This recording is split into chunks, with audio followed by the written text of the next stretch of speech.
Sara y Andrés.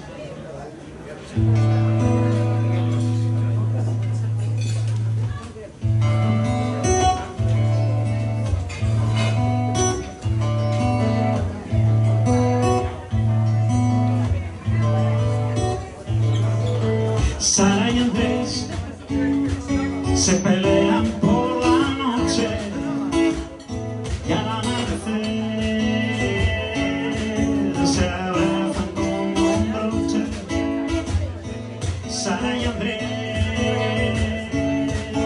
no se gustan por la tarde, luego después el concentrativo trae a la cama el amor para Sara y Andrés.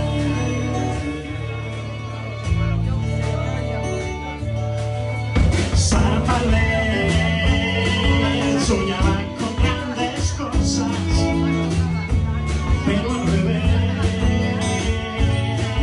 Andrés era esa cosa. Y entre los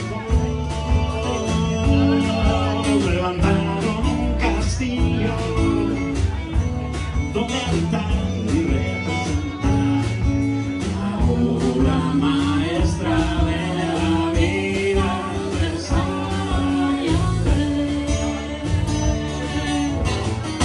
Se van metiendo pena y risa en sinsabores y alegrías. Andrés estará donde Sara esté, Sara donde esté Andrés.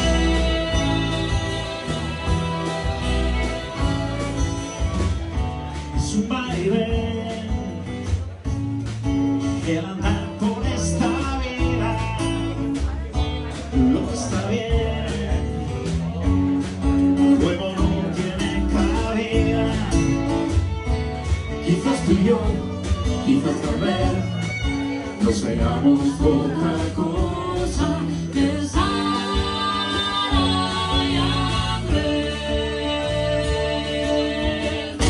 se van metiendo pena y risa en sinsabores y alegrías. Andrés estará donde Sara esté, Sara donde esté Andrés.